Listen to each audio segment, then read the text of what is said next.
पहाड़ की खबरें आप देख रहे हैं, आपके साथ मैं हूं कंचन डोगरा। और आइए सबसे पहले आपको बताते हैं, 2 पत्नियों वाले यूट्यूबर के नाम से मशहूर और बिग बॉस रियलिटी शो में कंटेस्टेंट रहे अरमान मलिक ने हरिद्वार पहुंचकर हंगामा खड़ा कर दिया।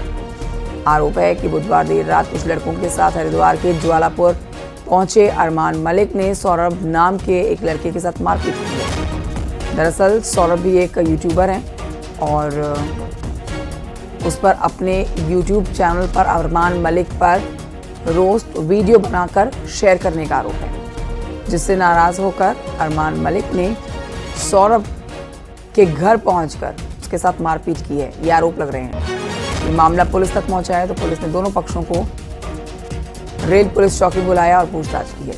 पूछताछ में अरमान मलिक ने बताया कि सौरभ ने अपने रोस्ट वीडियो में उसके परिवार के खिलाफ अभद्र टिप्पणी की थी। पुलिस ने घर में घुसकर गुंडागर्दी करने पर अरमान मलिक को कड़ी फटकार लगाई।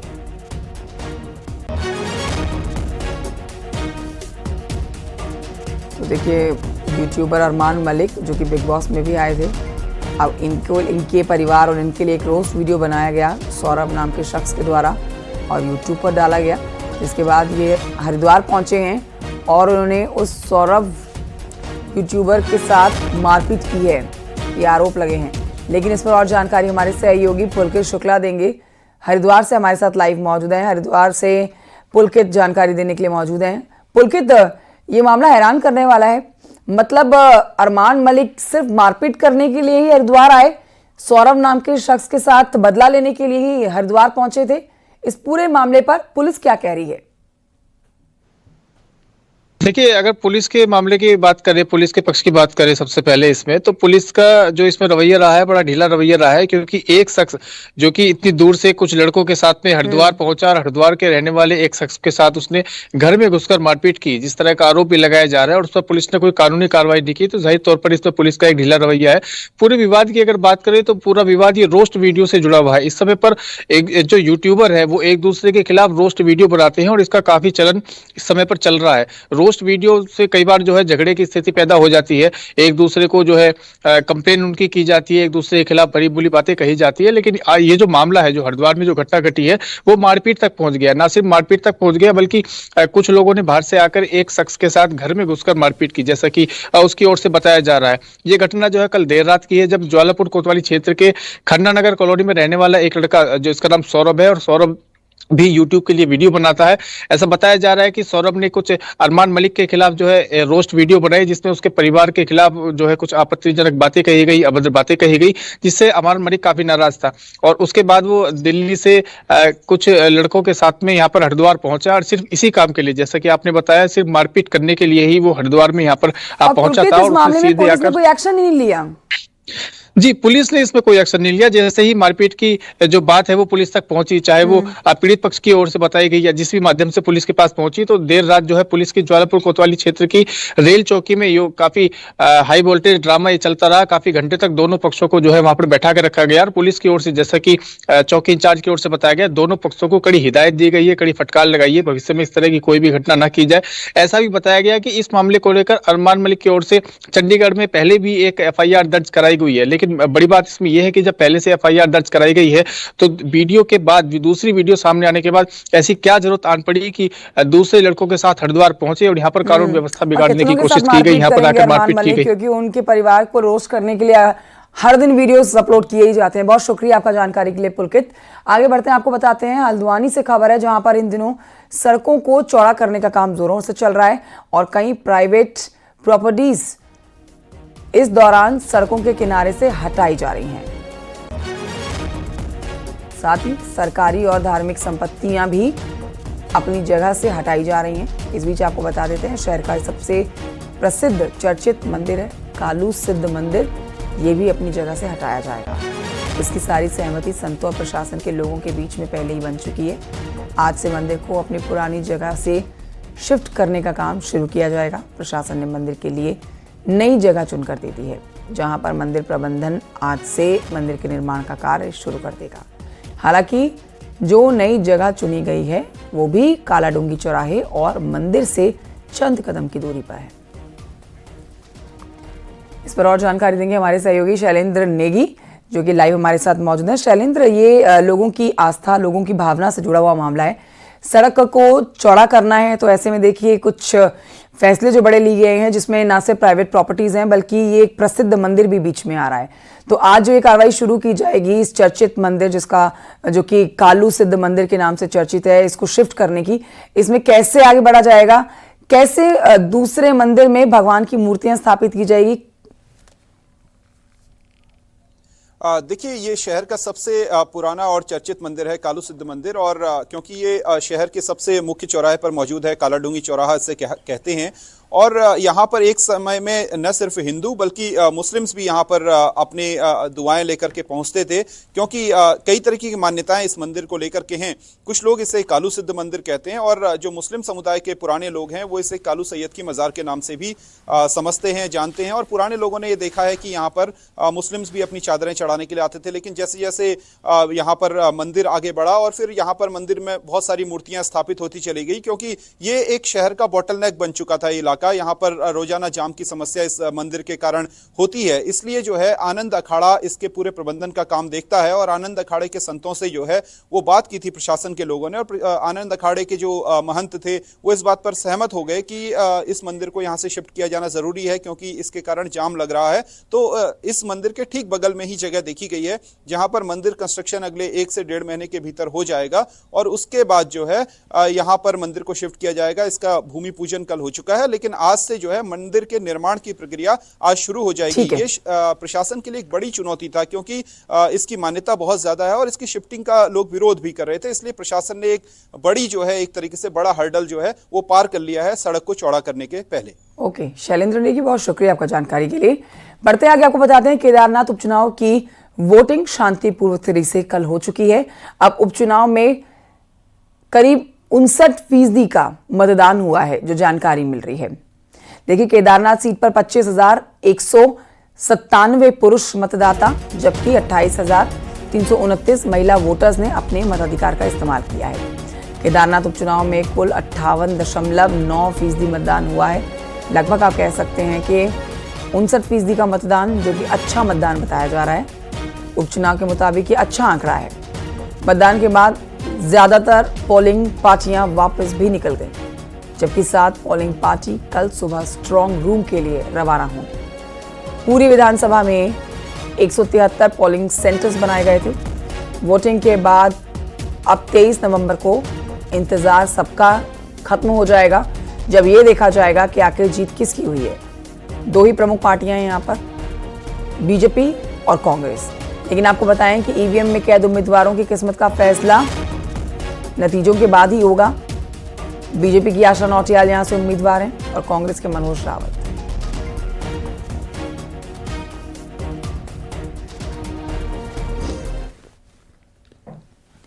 केदारनाथ में अब नतीजों का इंतजार है। जो चुनाव हुए हैं, कल वोटिंग हुई है शांतिपूर्ण तरीके से, जिसके लिए अब शनिवार को नतीजे आएंगे। लेकिन ये सिर्फ एक उपचुनाव भर नहीं है, बल्कि दोनों पार्टियों के लिए एक ऐसा चुनाव है जिसके नतीजे पर आने वाले दूसरे चुनाव और उसकी रणनीति टिकी हुई है। और केदारनाथ में बीजेपी और कांग्रेस ने खुद को साबित करने के लिए पूरा दमखम लगाया है।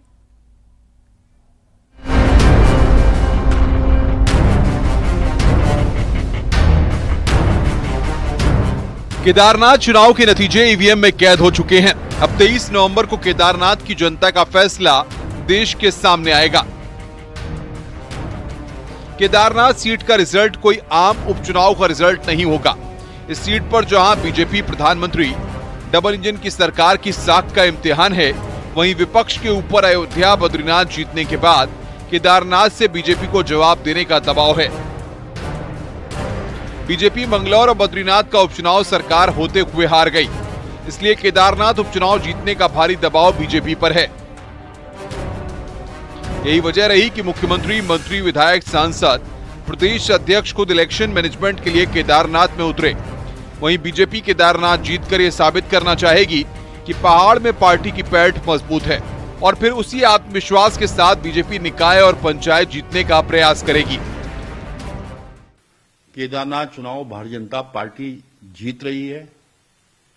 कांग्रेस के कई प्रोपेगेंडे करने के बावजूद,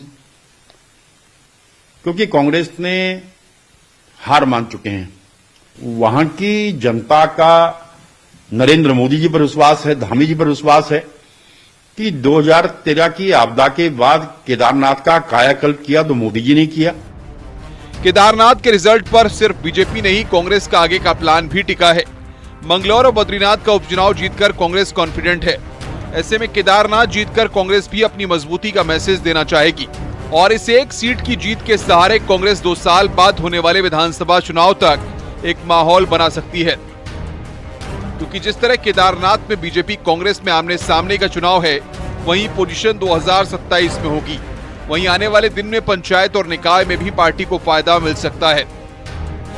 जहां जहां हमने संपर्क किया है अपने साथियों से, पोलिंग बूथ में हमारे जो कार्यकर्ता डटे हुए हैं, जो हमारे वरिष्ठ नेता वहां पर काम कर रहे हैं, उन्होंने कहा कि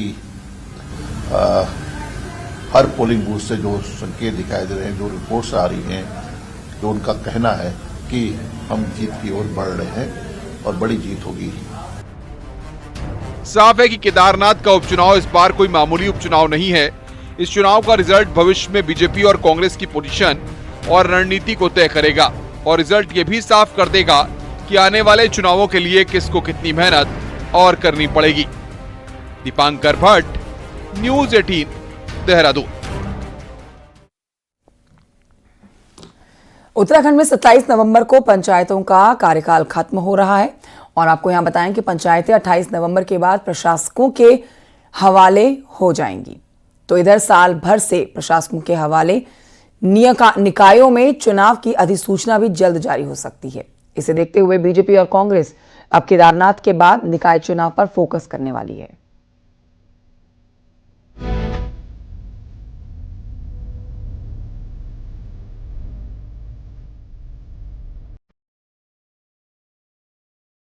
केदारनाथ उपचुनाव के लिए वोटिंग होने के बाद राजनीतिक दलों का अब अगला फोकस निकाय चुनाव पर है। इसका अंदाजा इस बात से भी लगाया जा सकता है कि बीजेपी ने गुरुवार को निकायों से जुड़े प्रदेश भर के अपने विधायकों पदाधिकारियों की देहरादून में मीटिंग बुलाई है, जिसमें गुरुवार दिन भर जिलेवार निकाय चुनाव की तैयारियों को लेकर मंथन किया जाएगा। पहले निकाय चुनाव में बीजेपी 8 में से 5 नगर निगम, 17 नगर पालिका और 21 नगर पंचायतों को जीतने में कामयाब रही थी। इस बार वो जीत के आंकड़े को और आगे ले जाना चाहती है।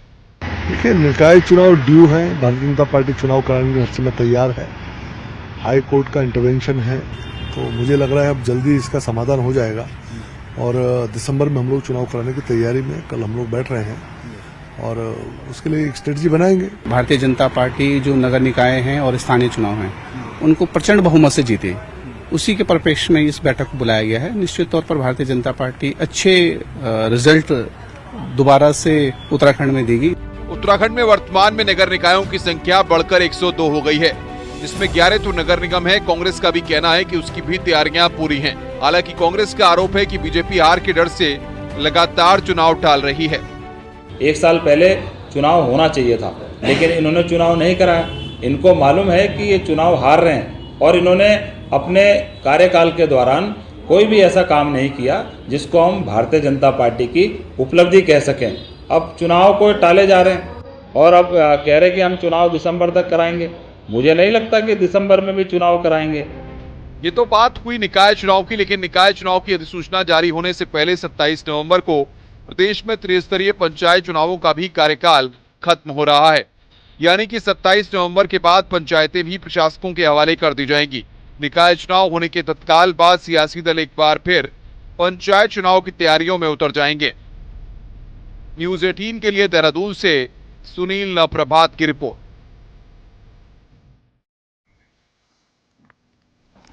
कोटद्वार से खबर, जहां पर अतिक्रमण के खिलाफ बुलडोजर एक्शन हुआ है और नगर निगम ने लाल बत्ती चौक के पास से अतिक्रमण हटाते हुए सब्जी की दुकानों को ध्वस्त कर दिया है।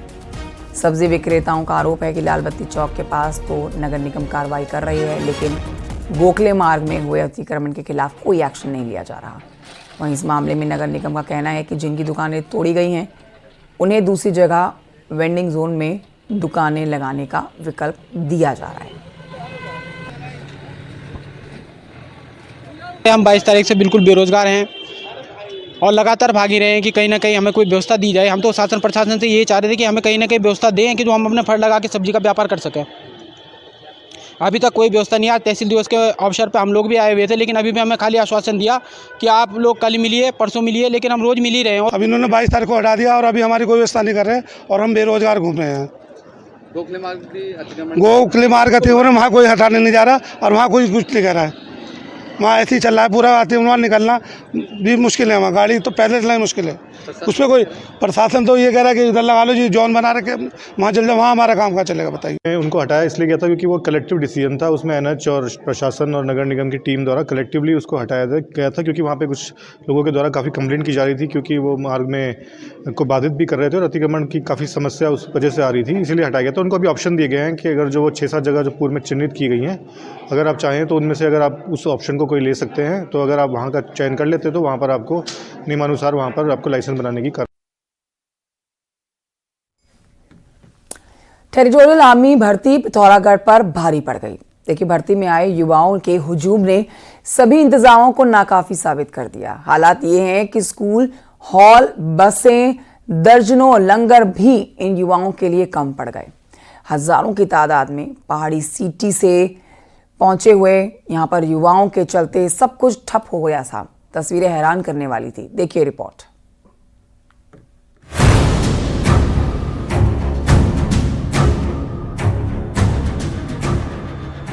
पिथौरागढ़ में 12 से 27 नवंबर तक टेरिटोरियल आर्मी की भर्ती चल रही है। शुरू में तो यहाँ सब कुछ ठीक रहा, लेकिन जैसे ही उत्तर प्रदेश के युवाओं ने उत्तराखंड का रुख किया, सब कुछ पटरी से उतर गया।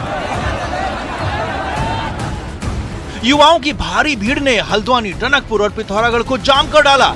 नतीजा ये रहा कि मैदान से पहाड़ पहुंचने के लिए सैकड़ों बसें भी नाकाफी साबित हुई। वहीं सेना में शामिल होने का सपना सजाए युवाओं को एक साथ कई दिक्कतों से दो चार होना पड़ रहा है। एक तरफ जहां गाड़ियों के लिए धक्के खाने पड़ रहे हैं, वहीं सोने और खाने के भी लाले पड़ गए हैं। मतलब पहली बात तो बस नहीं मिल रही। टनकपुर से आए, टनकपुर से कोई बस नहीं मिली। ट्रक में सीमेंट के ट्रक में गाड़ी में लोड होकर आए लड़के और रास्ते में पड़ी बहुत समस्या पड़ी। मतलब कि सर यहाँ 2-2 सुख बंदों को छोड़ रहा है, 2 बंदे 1 बंदे पकड़ रहा है, पहली बात। और दूसरी बात, ग्राउंड की स्थिति इतनी खराब है कि वहाँ पर 200 बंदों को एक बैग छोड़ रहा है और दूसरी बात इतना धूल उड़ रही है कि जो बंदे तो कंक्रीट है, कोई व्यवस्था नहीं है। हम लोग टनकपुर आए थे, इसके बाद वहाँ से 2,000 रुपया किराया देकर यहाँ पर आए, 5 किलोमीटर पहले छोड़ दिया। वहाँ से पैदल हम लोग आए यहाँ पर कोई दिक्कत नहीं है, कोई दिक्कत बहुत दिक्कत सर। यहाँ एकाएक आई हजारों की भीड़ ने प्रशासन के भी नाक में दम कर दिया। यही नहीं, सेना को भी युवाओं को कंट्रोल में रखने में एड़ी चोटी का जोर लगाना पड़ रहा है। भर्ती स्थल पर मची भगदड़ के कारण कई युवाओं को चोटें भी आई हैं। युवाओं के रहने के लिए प्रशासन ने 16 से ज्यादा स्कूल खाली करवाए हैं और यही नहीं, इनकी वापसी के लिए भी 100 से ज्यादा बसें भी बाहरी जिलों से मंगवाई गई हैं। जबकि खाने के लिए दर्जनों लंगर जगह जगह लगे हैं, लेकिन फिर भी भीड़ का आलम इस कदर है कि ये सब कुछ नाकाफी साबित हो रहा है। इनके रहने और खाने की व्यवस्थाओं के लिए अलग अलग जगह 18 जगह लंगर वगैरह लगवाए, 30 जगह विद्यालयों में रहने की व्यवस्थाएं कराई, बारात घरों में कराई। इसके अलावा जो रोडवेज और जो स्थानीय परिवहन है उसके माध्यम से अतिरिक्त बसों की व्यवस्था टनकपुर, हल्द्वानी और अन्य मैदानी क्षेत्रों से करवाई है। असल में इस हालात के लिए आयोजक भी बहुत हद तक जिम्मेदार हैं, जिन्हें यह अंदाजा ही नहीं था कि भर्ती में उत्तर प्रदेश के युवाओं की भीड़ इस कदर पहाड़ में उमड़ सकती है। ऐसे में हजारों युवाओं को कंट्रोल करना सुरक्षा एजेंसियों के लिए सिरदर्द तो साबित हो ही रहा है, साथ ही इनके लिए जरूरी सुविधाएं जुटाना भी खासा मुश्किल हो रहा है। कुछ ऐसा ही हाल लगभग हर बस के आगे का है।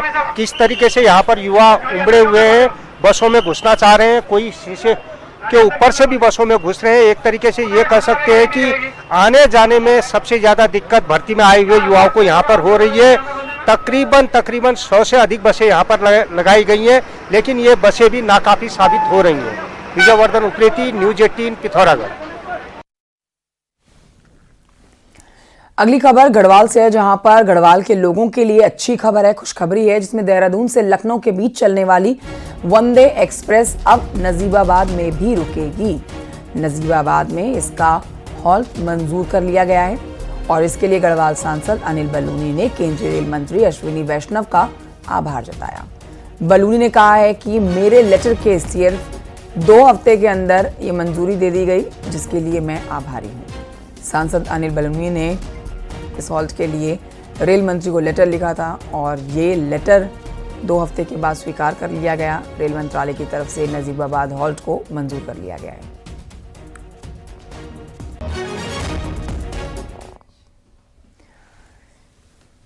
उपनल कर्मचारियों को रेगुलर नौकरी देने का आदेश हाईकोर्ट ने दिया है। जी हां, आदेश का पालन नहीं होने पर नैनीताल हाईकोर्ट ने मुख्य सचिव को फटकार भी लगाई। सैनिक कल्याण विभाग का कहना है कि इस मामले में पुनर्विचार में सुप्रीम कोर्ट में है।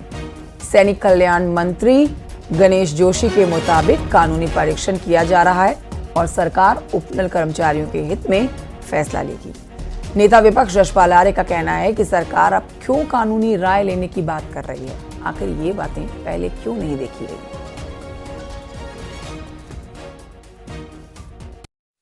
वो आउटसोर्स कर्मचारी हैं और विधि आज जो वर्तमान नियमावली है उसमें वो नहीं आ रहे हैं, तो इसलिए क्या बेहतर उनके हित में होगा, विधि की राय लेकर जो बेहतर होगा कर्मचारियों के हित में, प्रदेश के हित में, उसको सरकार करेगी। क्योंकि जो विधिक परीक्षण की बात माननीय मंत्री जी कह रहे हैं, माननीय उच्चतम न्यायालय का क्या निर्णय है, क्या उनका जजमेंट है, क्या उन्होंने निर्देश दिए हैं, तो माननीय उच्च न्यायालय की जो उनका निर्देश है उसका अनुपालन करना हम सबकी जिम्मेदारी होती है। परीक्षण पहले करना चाहिए था, क्या उसमें कमियां हैं, और पुनर्विचार याचिका दायर करने का क्या औचित्य है। देहरादून में स्वराज सेवा दल के अध्यक्ष रमेश जोशी ने प्रेस कॉन्फ्रेंस करके अलग अलग विभागों में घोटाले के आरोप लगाए हैं। उन्होंने कौशल विकास, पंचायती राज, ग्राम्य विकास, समाज कल्याण में कई घोटाले हुए हैं, ये बड़ी बातें कही हैं, जिसमें करीब 1000 करोड़ की बंदरबाट हुई है। इसलिए सरकार को इसकी सीबीआई जांच करवानी चाहिए। जिन अधिकारियों को जेल भेजने का कार्य किया गया, योगी जी की जांच के बाद जो अधिकारी जेल गए और जिन अधिकारियों को योगी जी ने बाहर किया, उसे उत्तराखंड सरकार ने संरक्षण देने का काम करा और उत्तराखंड के जो तमाम जो जांचें हैं वो सही ढंग से नहीं की जा रही हैं। उत्तराखंड के जो तमाम अधिकारी हैं वो सब एक दूसरे से मिले हुए हैं और उत्तराखंडियों के साथ छलावा हो रहा है। हरिद्वार के देव संस्कृति विश्वविद्यालय में देव डोलियों का समागम हुआ है। विधानसभा अध्यक्ष ऋतु खंडूरी और आध्यात्मिक गुरु ज्ञानानंद इस कार्यक्रम में शिरकत करते हैं। ज्ञानानंद आप देख सकते हैं इस कार्यक्रम में शिरकत करते हुए। देव डोली समागम में प्रदेश के कई देव स्थलों में 250 देव डोलियां समागम में पहुंची हैं और कार्यक्रम में लोक वाद्य यंत्रों और लोक गायन के जरिए कलाकारों ने समा बांधा। विधानसभा के अध्यक्ष ऋतु खंडूरी ने कहा है कि देव डोली समागम और ऐसे कार्यक्रमों के जरिए नई पीढ़ी के युवाओं को उत्तराखंड की लोक संस्कृति के साथ जोड़ने में मदद मिलती है। इस सुंदर कार्यक्रम में जहां देव डोलियां हमारी 250 पूरे उत्तराखंड से पहुंची हैं, आज उनका यहाँ समागम है। मुझे बहुत ही सुंदर लगा, बहुत ही सुंदर कार्यक्रम है और खासकर विश्वविद्यालय में इस तरह का कार्यक्रम होना बहुत अच्छी बात है, क्योंकि हम अपने युवाओं को अपनी संस्कृति से जोड़ना चाहते हैं। की जो पावन भूमि है उसके कोने कोने से आज देव डोलियों का आगमन शांति कुंज की पावन धरा पर हुआ। हम लोगों के लिए बड़े ही सौभाग्य का विषय है, क्योंकि जो आने वाले 2 वर्ष हैं वो गायत्री परिवार की दृष्टि से बड़े महत्वपूर्ण है। वंदनीय माता जी के अवतरण के अखंड दीपक के प्राकट्य के 100 वर्ष होने जा रहे हैं। और ये आपको अंत